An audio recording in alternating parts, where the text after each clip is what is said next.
Hello guys, ಪ್ರತಿನಿತ್ಯ ಮುಂಜಾನೆ ಮತ್ತು ಸಂಜೆ ದೇವರ ಪೂಜೆಯನ್ನು ಮಾಡುವ ಸಂಪ್ರದಾಯವಿದೆ.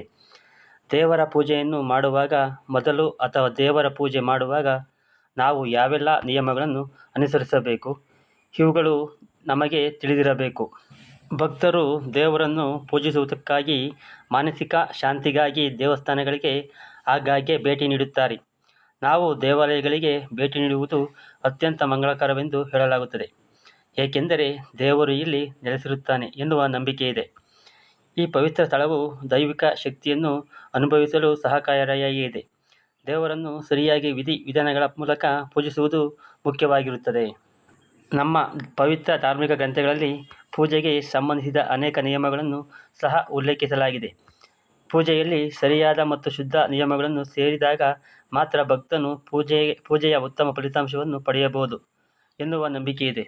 ಅಂತಹ ಪರಿಸ್ಥಿತಿಯಲ್ಲಿ ದೇವರನ್ನು ಪೂಜಿಸುವ ಮೊದಲು ನಾವೆಲ್ಲ ನಿಯಮಗಳನ್ನು ಅನುಸರಿಸಬೇಕು. ದೇವಸ್ಥಾನವನ್ನು ಪ್ರವೇಶಿಸುವುದು ಹೇಗೆ? ದೇವಸ್ಥಾನದ ಪ್ರವೇಶಕ್ಕೂ ನಿಯಮ ರೂಪಿಸಲಾಗಿದೆ. ಏಕೆಂದರೆ ದೇವಸ್ಥಾನವು ಅತ್ಯಂತ ಪವಿತ್ರ ಸ್ಥಳವಾಗಿದ್ದು, ದೇವಸ್ಥಾನಗಳಿಗೆ ಅನುಸಾರವಾದ ಮಾತ್ರ ಭೇಟಿ ನೀಡಬೇಕು. ಆದ್ದರಿಂದ ದೇವಾಲಯವನ್ನು ಪ್ರವೇಶಿಸುವಾಗ ನೀವು ನಿಮ್ಮ ಬೂಟುಗಳನ್ನು ತೆಗೆದು ಬಲಗಾಲನ್ನು ಮೊದಲು ದೇವಸ್ಥಾನದ ಒಳಗೆ ಇಡಬೇಕು ಅಥವಾ ದೇವರ ಕೋಣೆಯ ಒಳಗೆ ಪ್ರವೇಶಿಸಬೇಕು. ಇದರೊಂದಿಗೆ ದೇವಾಲಯವನ್ನು ಪ್ರವೇಶಿಸುವಾಗ ನೀವು ಮೊದಲು ಗಂಟೆಯನ್ನು ಬಾರಿಸಿ ನಂತರ ಪ್ರವೇಶಿಸಬೇಕು ಎಂಬುದನ್ನು ನೆನಪಿನಲ್ಲಿಡಿ. ದೇವರಿಗೆ ಭೋಗ ಅರ್ಪಿಸುವ ನಿಯಮಗಳು.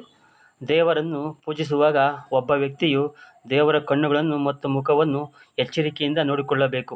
ನಂತರ ಭಕ್ತಿಯಿಂದ ದೇವರನ್ನು ಧ್ಯಾನಿಸಬೇಕು. ನೀವು ದೇವರಿಗೆ ಏನನ್ನು ಅರ್ಪಿಸುತ್ತೀರೋ ಅದು ಶುದ್ಧ ಮತ್ತು ಸೌಮ್ಯವಾಗಿರಬೇಕು. ದೇವರಿಗೆ ಯಾವುದೇ ತಾಮಸಿಕ ವಸ್ತುಗಳು ಅರ್ಪಿಸಬಾರದು. ಇದರೊಂದಿಗೆ ದೇವರಿಗೆ ಭೋಗವನ್ನು ಅರ್ಪಿಸಬೇಕು. ಪ್ರಾರ್ಥನೆಯನ್ನು ಮಾಡಿಕೊಂಡು ನಂತರ ಅರ್ಪಿಸಬೇಕು.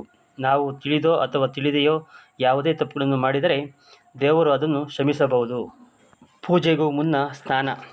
ದೇವರ ಪೂಜೆಯನ್ನು ಮಾಡುವಾಗ ಮೊದಲು ಸ್ನಾನ ಮಾಡಿ ದೇವರ ಪೂಜೆಯನ್ನು ಮಾಡಬೇಕು ಮತ್ತು ದೇವರ ಕೋಣೆಯನ್ನು ಪ್ರವೇಶಿಸಬೇಕು. ಏಕೆಂದರೆ ಸ್ನಾನವನ್ನು ಬಹಳ ಮುಖ್ಯವೆಂದು ಹೇಳಲಾಗುತ್ತದೆ. ಸ್ನಾನವು ನಮ್ಮ ದೇಹವನ್ನು ಶುದ್ಧೀಕರಿಸುತ್ತದೆ ಮತ್ತು ದೇವರ ಮುಂದೆ ಪೂಜೆಯ ಮಹತ್ವವನ್ನು ಹೆಚ್ಚಿಸುತ್ತದೆ. ಸ್ನಾನ ಮಾಡದೆ ಪೂಜೆ ಮಾಡಬಾರದು. ಇದು ದೇವರಿಗೆ ಮಾಡುವ ನಾವು ಅವಮಾನವೆಂದು ಹೇಳಲಾಗುತ್ತದೆ. ಪ್ರಸಾದ ವಿತರಣೆ. ದೇವರಿಗೆ ಪೂಜೆ ಸಲ್ಲಿಸಿದ ನಂತರ ಪ್ರಸಾದವನ್ನು ಎಲ್ಲರಿಗೂ ವಿತರಿಸಬೇಕು. ಏಕೆಂದರೆ ಪ್ರಸಾದವಿಲ್ಲದೆ ಪೂಜೆಯನ್ನು ಅಪೂರ್ಣವೆಂದು ಹೇಳಲಾಗುತ್ತದೆ ಮತ್ತು ಪೂಜೆಯ ಪೂರ್ಣ ಫಲಿತಾಂಶವನ್ನು ಪಡೆದುಕೊಳ್ಳಲು ಸಾಧ್ಯವಾಗುವುದಿಲ್ಲ. ಆದ್ದರಿಂದ ದೇವರ ಹೆಸರಿನಲ್ಲಿ ಪ್ರಸಾದವನ್ನು ಬಡವರಿಗೆ, ನಿರ್ಗತಿಕರಿಗೆ ಹಂಚಬೇಕು. ಇದರಿಂದ ನೀವು ಸಹ ದಾನದಲ್ಲಿ ಭಾಗಿಯಾಗಿ ಪುಣ್ಯ ಪಡೆಯುತ್ತೀರಿ. ದೇವರ ಪೂಜೆ ಮಾಡುವ ಸಮಯದಲ್ಲಿ ಯಾವೆಲ್ಲ ವಿಚಾರಗಳನ್ನು ಗಮನದಲ್ಲಿಟ್ಟುಕೊಳ್ಳಬೇಕು ಎಂಬುದನ್ನು ತಿಳಿದುಕೊಂಡರಲ್ಲವೇ? ನೀವು ಕೂಡ ಇನ್ನು ಮುಂದೆ ದೇವರ ಪೂಜೆಯನ್ನು ಮಾಡುವಾಗ ಸಮಯದಲ್ಲಿ ಹೀಗೆ ಮಾಡಿ. ಹಲೋ ಗಾಯ್ಸ್, ಈ ವಿಡಿಯೋ ನಿಮಗೆ ಇಷ್ಟವಾದರೆ ಸಬ್ಸ್ಕ್ರೈಬ್ ಮಾಡಿ, ಪಕ್ಕದಲ್ಲಿ ಇರುವ ಬೆಲ್ ಐಕಾನನ್ನು ಒತ್ತಿ ಆಲ್ ಅಂತ ಸೆಲೆಕ್ಟ್ ಮಾಡ್ಕೊಳ್ಳಿ ಮತ್ತು ನಿಮ್ಮ ಗೆಳೆಯರಿಗೆ ಶೇರ್ ಮಾಡಿ. ಹಾಗೂ ಈ ಒಂದು ವಿಡಿಯೋಗೆ ಲೈಕ್ ಮಾಡಿ ಮತ್ತು ನಿಮ್ಮ ಅನಿಸಿಕೆ ಅಭಿಪ್ರಾಯವನ್ನು ಕಮೆಂಟ್ ಮಾಡಿ.